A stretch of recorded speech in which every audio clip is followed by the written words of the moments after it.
para que logre explicarme y para que también pues vosotros me entendáis y bueno, por supuesto que podéis hacerme todas las preguntas que queráis, ¿verdad? Bueno, pues mirad, me he traído aquí los dos libros de donde he tomado la charla que voy a dar. El primero y el más importante, la Biblia, claro, aquí está la palabra de Dios y es la fuente de nuestra sabiduría, la que nos dice quién es Dios, quiénes somos nosotros y da respuesta a nuestras preguntas más importantes, ¿no? Y el segundo libro que me he traído, pues es el Catecismo de la Iglesia Católica. El Catecismo de la Iglesia Católica, que tiene los mismos años que yo de sacerdote. Yo me ordené en 1992, el 3 de octubre, y el 12 de octubre se publicaba el Catecismo de la Iglesia Católica. Y entonces, bueno, pues he buscado dónde trata del pecado original y trata, al hablar del credo, el primer artículo del credo, recuerdan cuál es, ¿verdad? Creo en Dios, Padre Todopoderoso, Creador del cielo y de la tierra. Efectivamente, de todo lo visible y lo invisible, ¿no? Bueno, pues este es el primer artículo del credo. Y justamente aquí es donde el Catecismo de la Iglesia nos habla del pecado original, de la caída de los primeros hombres que Dios creó, que se llamaban Adán y Eva, ¿verdad? Y las consecuencias que eso ha tenido también para nosotros.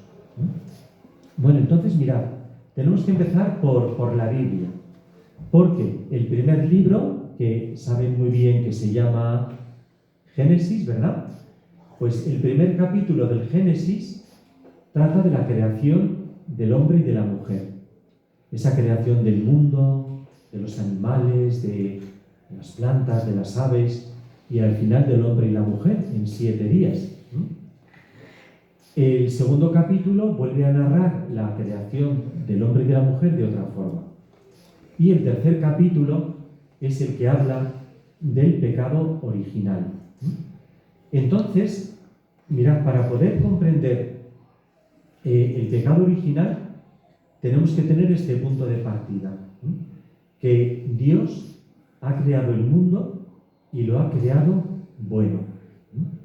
¿Recordáis cómo al final de cada día de la creación dice la Biblia, y vio Dios que era bueno? Y cuando crea al hombre y a la mujer, dice todavía más, y vio Dios que era muy bueno, ¿no?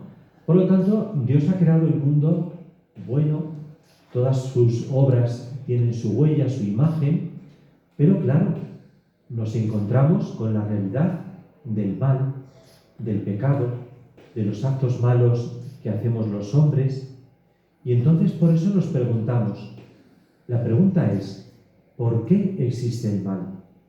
¿De dónde viene el mal? Y el Génesis, el capítulo 3, lo que trata es de responder a esta pregunta explicándonos el origen del mal, el origen del pecado y de todo lo que hace sufrir a los hombres, ¿no? Todo lo que nos hace sufrir. Bueno, pero lo primero que tenemos que comprender es esto, que el mal del mundo no viene porque haya como un ser bueno y otro ser malo que han dado origen diríamos, a la tierra, al mundo, y que el bien y el mal están mezclados como si hubiera dos dioses, uno bueno y otro malo, ¿no? ¿Entendéis esta postura, no? Vale, pues esta postura la Biblia la rechaza. No dice la Biblia que el mal venga porque haya un Dios malo que enfrentado a un Dios bueno, los dos iguales en poder, diríamos en fuerza, y que por lo tanto, pues por eso existe el mal y el bien. Claro, si esto fuera así, si el mal y el bien procedieran de un Dios bueno y de un Dios malo, los dos iguales, ¿qué pasaría? Que nunca se podría vencer el mal, que el mal sería invencible. Siempre ha habido mal y siempre habrá mal en el mundo. Pero esta no es la visión de la Biblia. La visión de la Biblia es decir, hay un solo Dios, bueno, omnipotente, que es amor, y este Dios nos ha creado a los hombres. ¿Y de dónde viene entonces el mal? Pues la respuesta que nos da la Biblia es: el mal viene porque los hombres han utilizado mal un don muy grande que Dios les ha dado. ¿Cuál es ese don? La libertad. Muy bien, efectivamente, la libertad. Dios nos ha creado a su imagen y semejanza y nos ha hecho, por lo tanto, dotados de razón. Somos capaces de pensar y de comprender. Nos ha dado también la voluntad para querer, para hacer las cosas libremente, y nos ha dado un corazón para amar. Pero claro, Dios, que nos ha creado para ser sus amigos y para ir un día con Él al cielo, pero nos ha dado la libertad. No podemos amar a la fuerza, ¿verdad? No podemos ser amigos, decirle a alguien y decir: oye, que tienes que ser mi amigo y me tienes que querer. No, el otro tiene que querer. Es libre para amarme o no. Dios nos ha hecho libres para que podamos responder a su invitación a ser sus amigos. ¿De acuerdo? Bien, entonces el relato que vamos a asomarnos, que es el de la caída, del pecado original, pues vamos a ver enseguida los personajes que intervienen y cómo tenemos que explicarlo, ¿de acuerdo? Bueno, por lo tanto, vamos a ver qué nos dice la Biblia en Génesis 3. Vamos a leer un poquito y lo vamos a ir comentando. No olvidéis lo que acabamos de decir. Dios es bueno, pero nos encontramos con la realidad del mal y del pecado en el mundo y nos preguntamos de dónde viene. Y si Dios no es el origen del mal, pues el mal tiene que estar en el hombre que emplea mal su libertad. Esa libertad que Dios le ha dado para amarle, pues la utiliza para hacer el mal. Y esto nos lo va a explicar muy bien a través de una imagen, el libro del Génesis, en el capítulo 3. Y bueno, lo resumo un poquito y ahora leemos. Recordáis que Dios había creado al hombre y la mujer y les había puesto en el paraíso, en un jardín, en el jardín del Edén. Y allí, pues vivían muy bien, podían comer pues todo lo que necesitaran. Dios había creado muchos árboles en los que había pues muchas frutas que podían comer. Dios todas las tardes bajaba a pasear con Adán y con Eva y hablaba con ellos familiarmente. Es decir, una situación de armonía. El hombre y la mujer vivían en amistad con Dios, no había muerte, no había enfermedad, no había mal, no había dolor, ¿no? Y Dios únicamente les había dicho que no podían comer de la fruta de uno de los árboles que había en el paraíso. Y era el árbol de la ciencia, ¿no? El árbol de la ciencia, del bien y del mal. ¿Qué sentido tiene esto? ¿Por qué había un árbol, el árbol de la ciencia, el árbol del conocimiento del bien y del mal, del que no podían comer? Es como un decir que el ser humano, que había sido creado por Dios, como que tenía un límite, ¿no? Tenía que darse cuenta de que él es criatura y que no podía hacer pues todo lo que le viniera en gana, ¿no? Que Dios, que nos ha creado, es el que nos ha dicho, nos ha puesto en el corazón qué es el amor, qué es lo que está bien, qué es lo que está mal, pero que no es el hombre el que dice esto está bien o esto está mal, ¿no?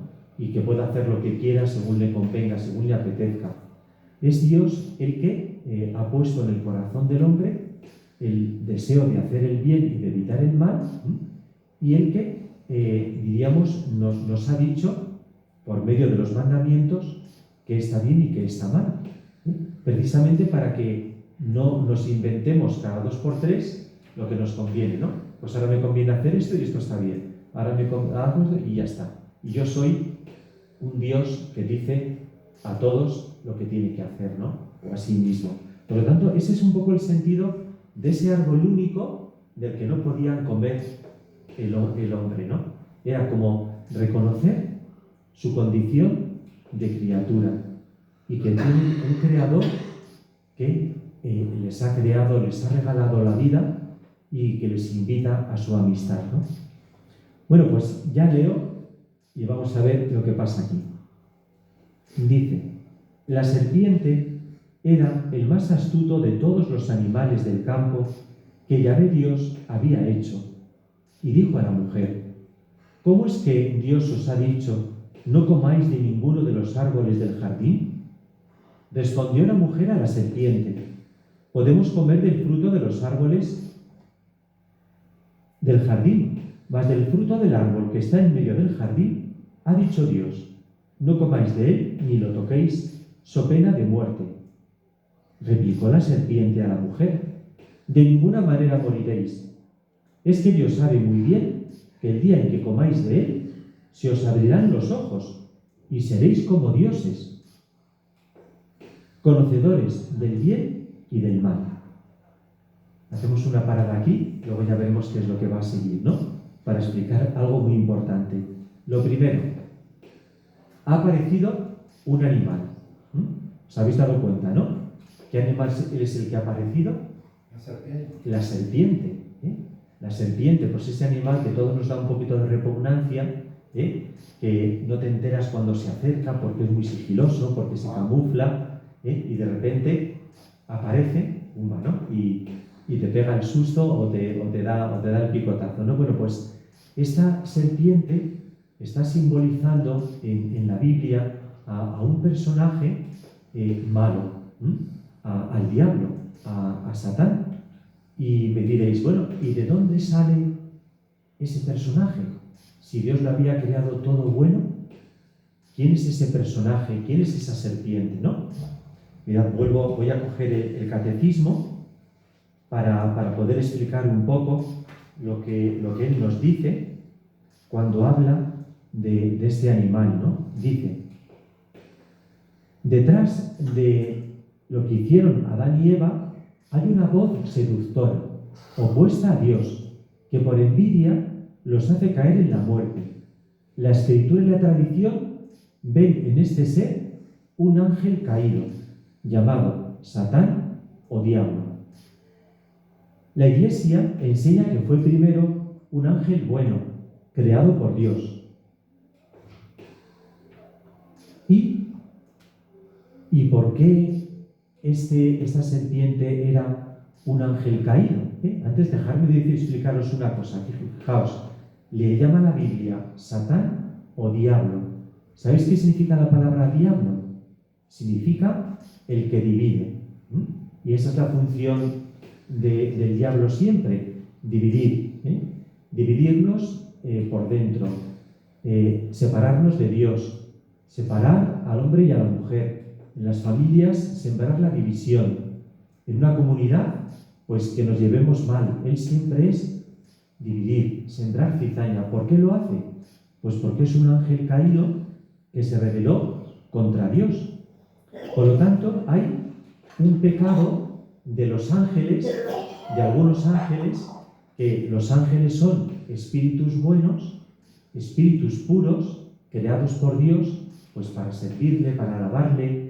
Todos sabéis que tenemos un ángel de la guarda, ¿no? Que nos cuida, que nos protege, que nos inspira buenos pensamientos.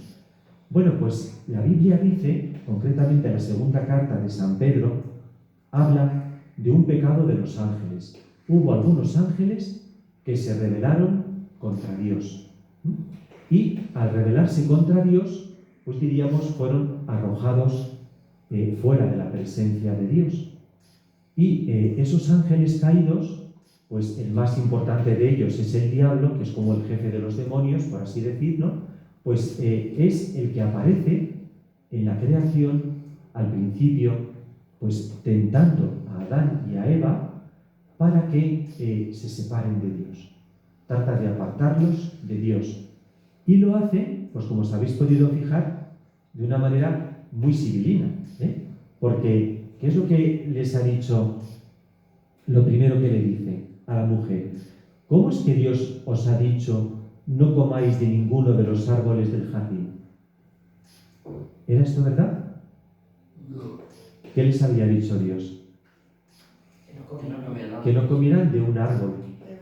Y fijaros cómo la serpiente, ¿cómo es que Dios ha dicho no comáis de ninguno de los árboles del jardín? ¿Por qué? Porque como dice Jesús en el Evangelio de San Juan, el diablo es el padre de la mentira. Siempre se acerca con engaños, con mentiras, para tratar de apartarnos de Dios. Bueno, pues la mujer es astuta también, y le dice: no, podemos comer del fruto de los árboles del jardín, mas del fruto del árbol que está en medio del jardín, ha dicho Dios: no comáis de él, ni lo toquéis, so pena de muerte. Entonces la serpiente no se echa atrás, no dice: vaya, ya me he encajado, sino que va con otra mentira mucho mayor, ¿no?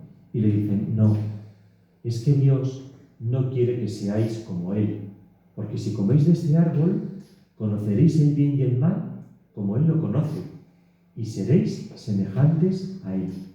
Fijaros qué astuta es la serpiente, ¿no? Qué astuto es el diablo. La tentación de los primeros hombres consistió precisamente en esto. Consistió en engañarles, haciéndoles creer que si desobedecían a Dios, pues que iban a ser como Él. Y que como les induce a que desconfíen de Dios, que piensen que Dios, en lugar de ser un Padre bueno, pues es como diríamos, un tirano, ¿no? Alguien que les está engañando, que quiere tenerlos sometidos, que no quiere que sean felices, que no quieren que prueben las cosas buenas.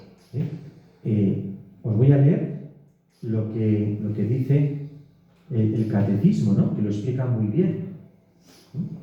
Dice: el hombre, tentado por el diablo, dejó morir en su corazón la confianza hacia su Creador y, abusando de su libertad, desobedeció al mandamiento de Dios. O sea, en síntesis, lo que les estaba diciendo el diablo, la serpiente, Adán y Eva, era esto: Dios te está engañando. Dios no quiere que seas feliz, quiere que vivas siempre sometido a Él. Pero si comes de la fruta del árbol, del bien y del mal, pues vas a ser libre, vas a hacer lo que quieras, vas a experimentar pues una felicidad, vas a ser como un Dios, semejante a Dios. ¿Qué es lo que dice después? Vamos a leer el relato porque aquí vemos como ya Eva pues se deja seducir, ¿no? Dice: y como viese la mujer que el árbol era bueno para comer, apetecible a la vista y excelente para lograr sabiduría, tomó de su fruto y comió, y dio también a su marido, que igualmente comió. Entonces se les abrieron a entrambos los ojos y se dieron cuenta de que estaban desnudos, y cosiendo hojas de higuera se hicieron unos ceñidores. Bueno, por lo tanto, hace caso a la serpiente, se fija que la fruta del árbol es muy agradable y muy seductora. Por cierto, ¿os habéis dado cuenta de que no dice en ningún momento que sea una manzana? ¿A que siempre nos hemos imaginado una manzana? ¿Verdad? Claro. Pues la Biblia no dice que sea una manzana, dice que era un árbol y que el fruto era muy, muy apetecible, muy apetitoso. Qué curioso, ¿verdad? ¿Por qué se habrá puesto una manzana roja siempre en los cuadros? Pues a lo mejor porque una manzana roja es muy vistosa, muy bonita, ¿verdad? Estáis diciendo cómeme, Bueno, pero no dice que sea un manzano, la Biblia, simplemente como curiosidad, ¿verdad? Bueno, pues entonces la mujer come y fijaros qué desilusión. Se dan cuenta enseguida de que el diablo les había engañado. No experimentan la plenitud, la felicidad que se imaginaban, que les había prometido el padre de la mentira, que para eso es un mentiroso, sino que se sienten todo lo contrario. Se sienten pobres, se sienten vacíos, se dan cuenta de que están desnudos y corren pues hacerse como un ceñidor con hojas para cubrir su desnudez. Un taparrabos, efectivamente, muy bien. Eso es. ¿Cómo te llamas? Fulgencio, es verdad. Ya me acordaba de ti que nos has dado alguna charla a los jóvenes, ¿no? Cuando hemos venido, ¿verdad? Sí. Que encontraron primero, entonces a lo mejor no tenía ni tela. Claro, pues nada, ni tela, nada, como de cualquier manera, ¿verdad? Eso es, pues sí, se encontraron un poco con lo contrario, ¿no? Y se sintieron mal.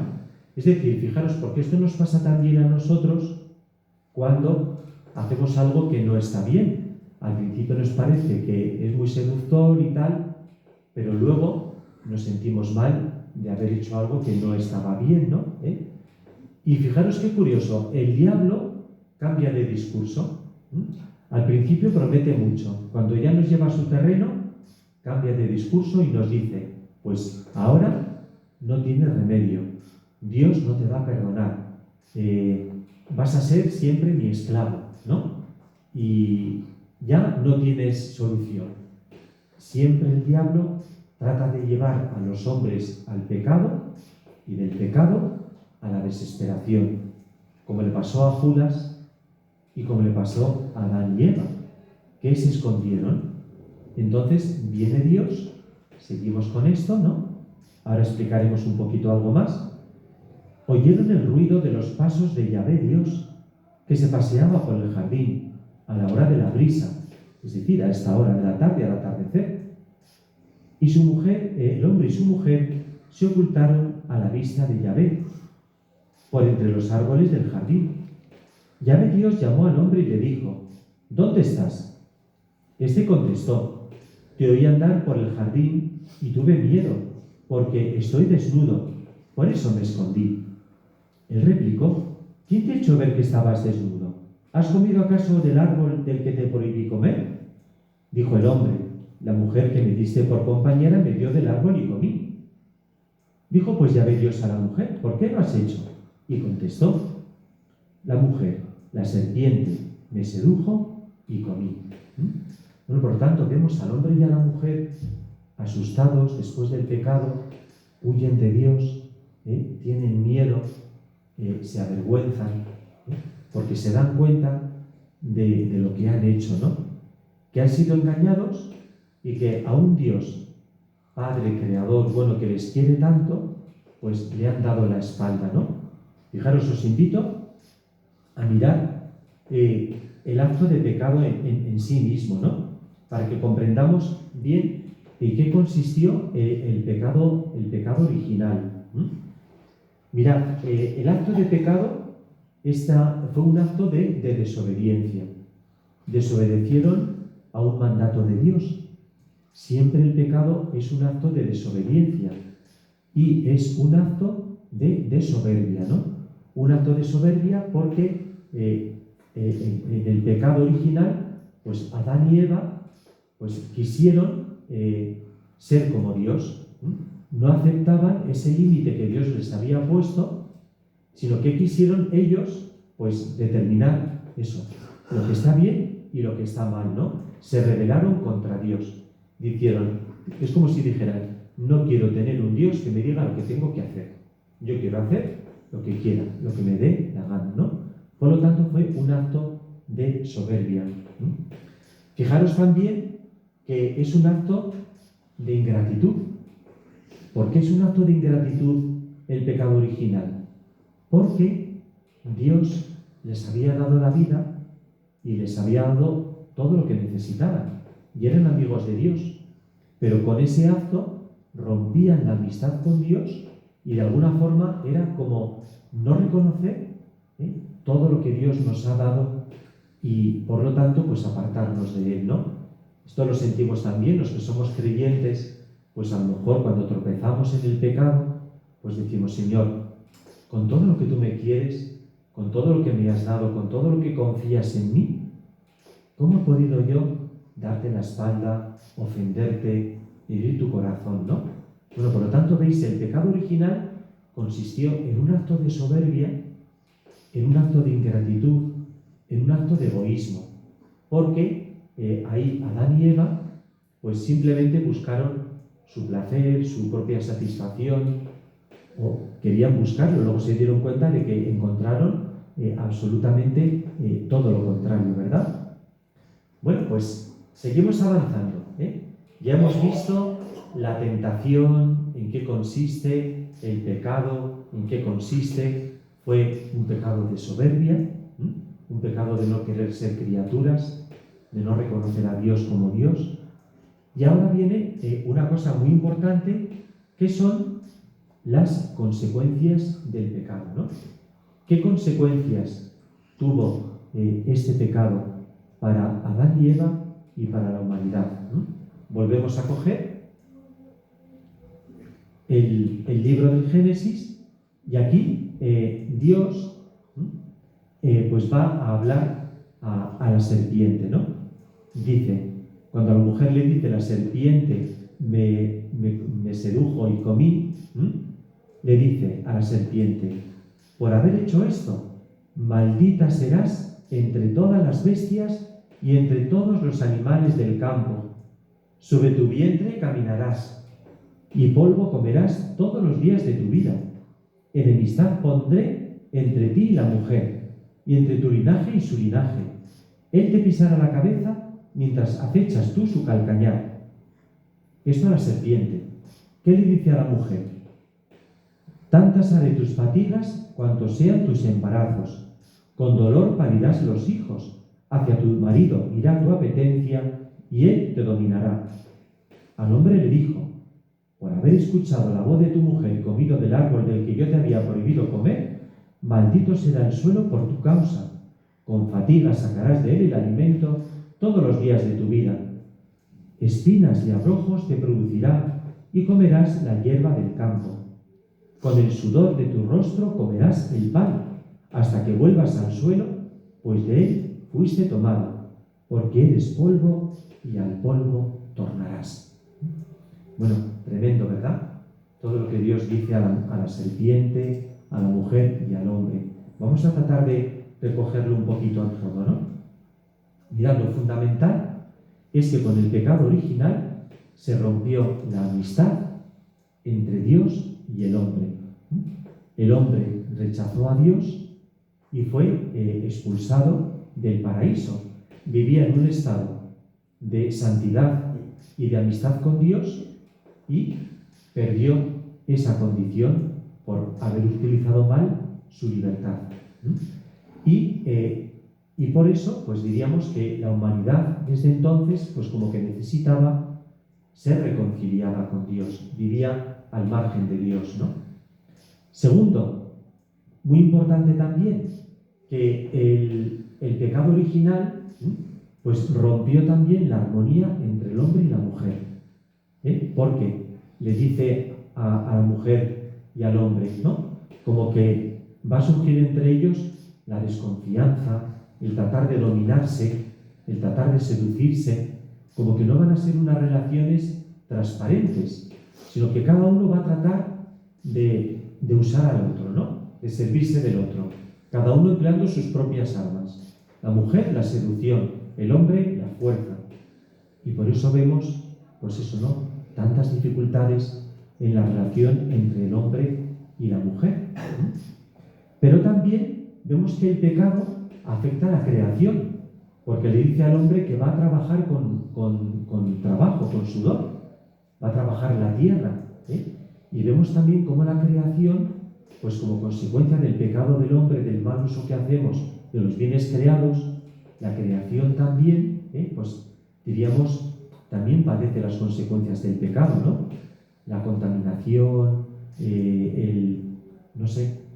todo el daño que causamos a la naturaleza, al medio ambiente, cuando explotamos la creación, en lugar de utilizarla, pues diríamos, pues con amor y con cuidado, ¿no? Tratando de guardarla, ¿no?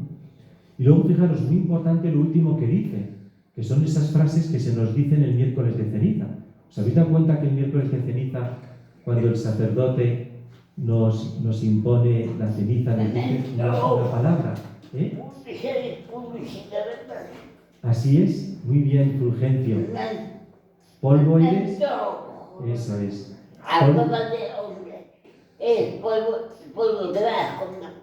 Efectivamente, eres polvo y al polvo volverás, ¿no? Es decir, la peor consecuencia del pecado original ha sido la muerte. La muerte, como dice la Escritura, es el salario, el fruto del pecado.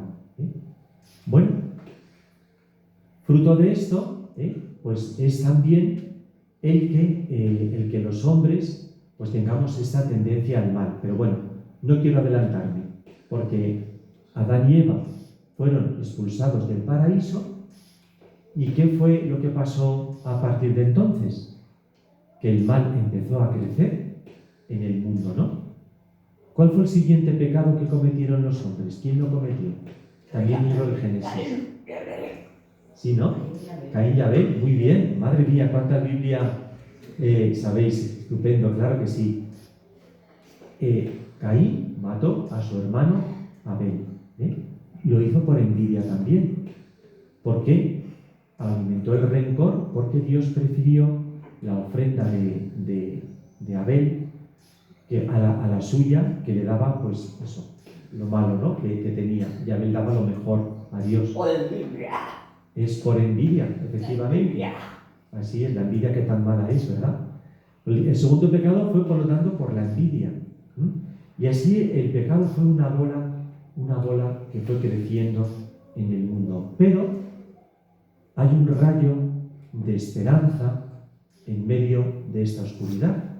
Y este Dios, sí, Jesucristo, ¿verdad? Y este Dios prometió un redentor. ¿Y cuándo lo hizo? Pues voy a volver a leer las palabras porque ya las he dicho. Se lo dice a la serpiente: enemistad pondré entre ti y la mujer, entre su descendencia y tu descendencia. Ella, la descendencia de la mujer, te pisará la cabeza, mientras tú acechas su talón. Eso es, ¿no? Lo conocíais bien este pasaje. Esta frase se llama proto-evangelio, primer evangelio, porque es la promesa de que Dios iba a enviar un redentor. Es decir, que Dios, aunque deja al hombre ver las consecuencias del pecado, no lo abandona a su suerte, sino que le promete que va a enviar un Salvador. Y ese Salvador es descendencia de una mujer. ¿Y quién es esta mujer? María. La Virgen María. ¿Quién es ese hijo? Jesucristo. ¿Os habéis dado cuenta de que muchas imágenes de la Virgen está pisándole la cabeza de una culebra? La Inmaculada sobre todo, efectivamente. Pues es por esto, por Génesis 3:15. Ella te aplastará la cabeza. Por lo tanto, tenemos que fijarnos que María será la nueva Eva. Así como Jesucristo, pues llegaría a ser el primer Adán, ¿no? El nuevo Adán, por así decir, ¿de acuerdo? Entonces, claro, y ahora nos preguntamos nosotros, ¿pero por qué Dios permitió el pecado original si iba a traer unas consecuencias tan tremendas, ¿no?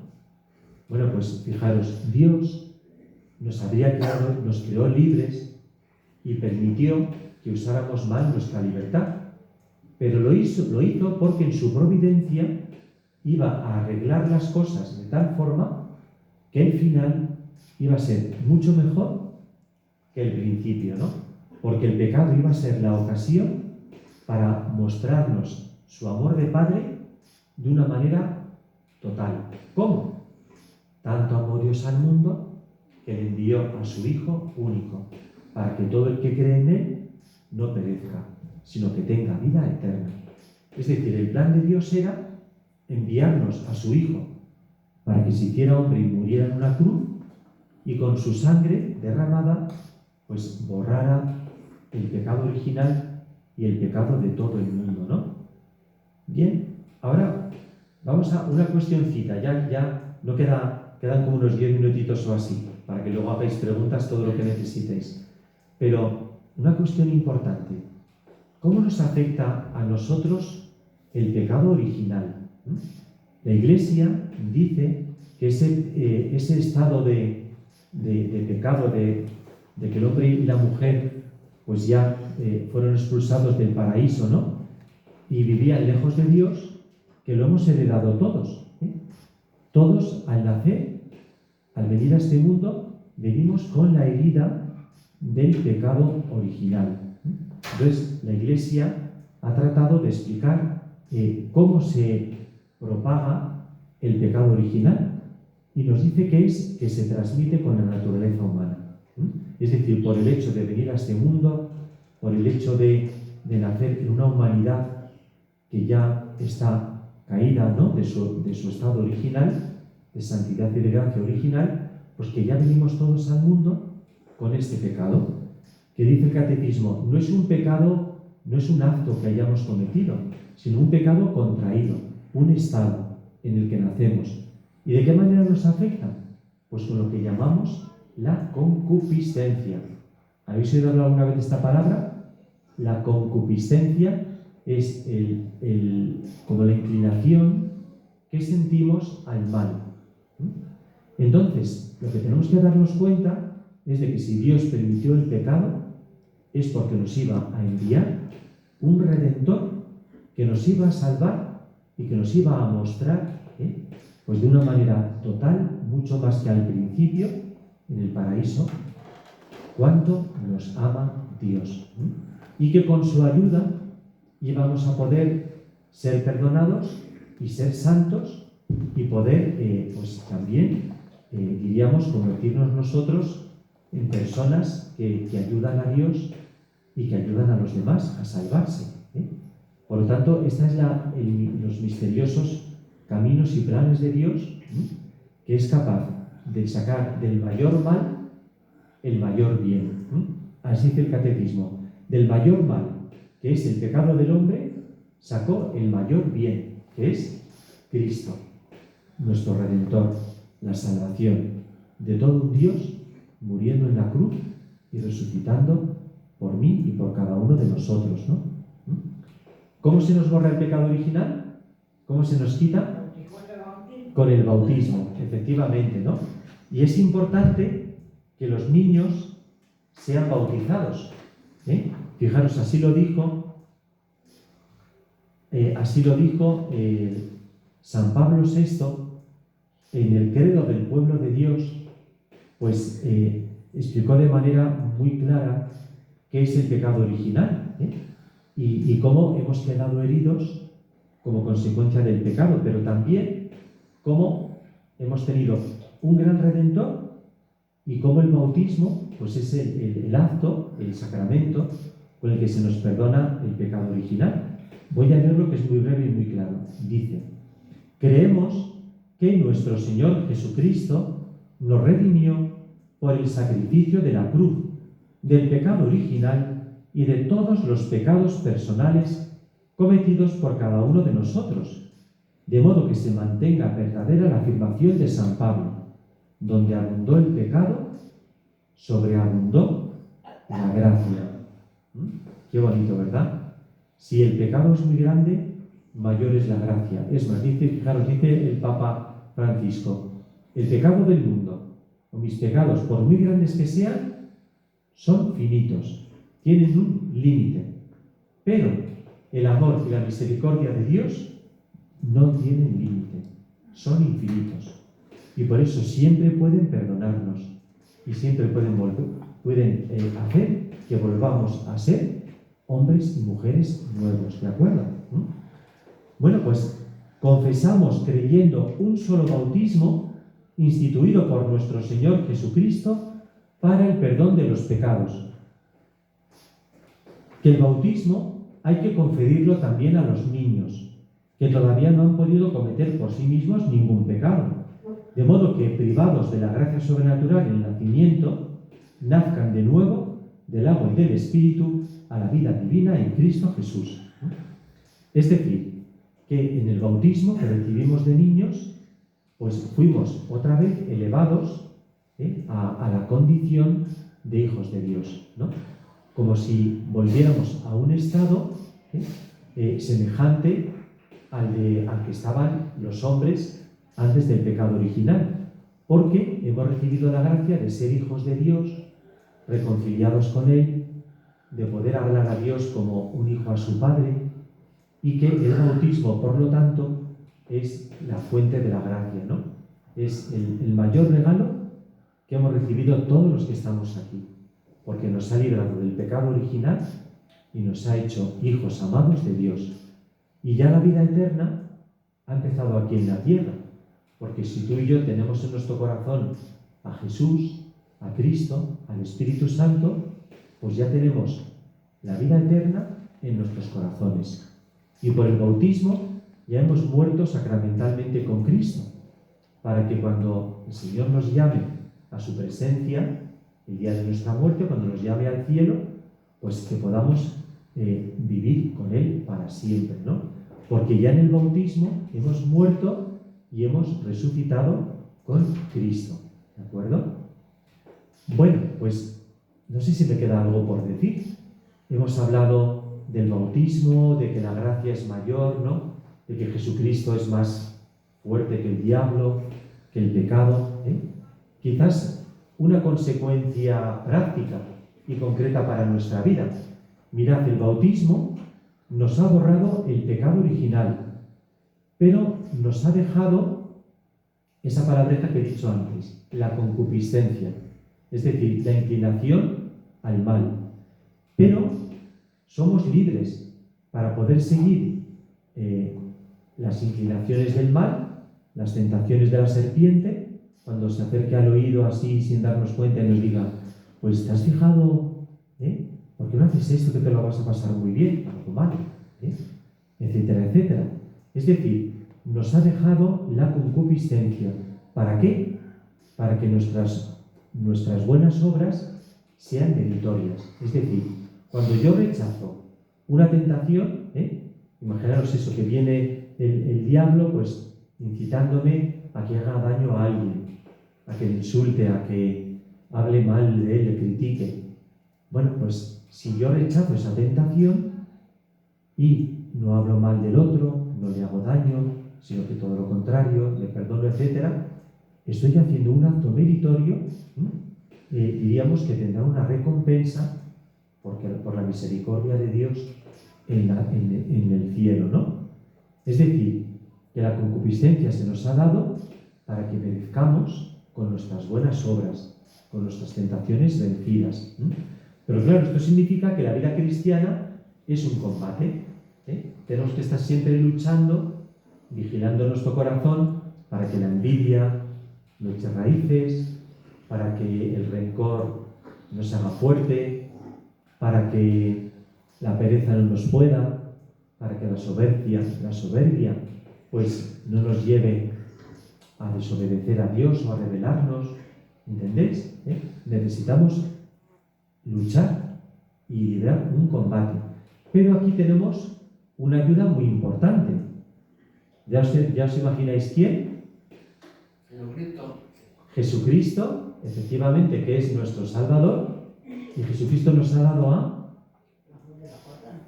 el ángel de la guarda, que también nos ayuda y nos inspira.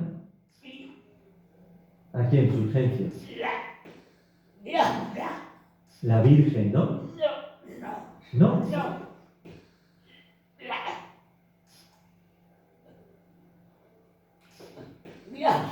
La gracia, efectivamente, muy bien, claro que sí. La gracia es Jesucristo mismo, ¿no? La gracia. Cada uno. Así es. Pero, Claro que sí. Jesús nos ha dado los sacramentos en los que Él mismo nos perdona, se entrega en la Eucaristía. Pero además de todo esto, que es lo esencial, yo quería deciros también que nos ha dado una ayuda muy importante. ¿Por qué? ¿Por quién nos ha venido Jesucristo? ¿Quién nos ha dado a Jesús? Su madre. Y la Virgen está siempre enfrente del diablo. El diablo no la puede ni ver, porque sabe que donde está ella, el pisotón. Por lo tanto, nosotros, para vencer las tentaciones, para vencer al mal, la concupiscencia, pues tenemos que pedirle con mucha confianza ayuda a la Virgen. Que ella esté a nuestro lado. Cada vez que rezamos el rosario, cada vez que acudimos a la Virgen, la Virgen es como si cogiera una cadena y se la pusiera al cuello a la serpiente, y de aquí no te mueves, no hagas daño a mis hijos, porque la oración a la Virgen pues nos protege de todo mal y nos defiende de todo peligro, ¿de acuerdo? Bueno, yo creo que no me he dejado nada de lo más importante. Creo que lo hemos dicho todo. Un Dios creador bueno, nos ha hecho libres, los primeros hombres emplean mal la libertad, aparece el diablo tratando de apartarnos de Dios. El pecado siempre es un acto de desconfianza de Dios, de soberbia, de ingratitud.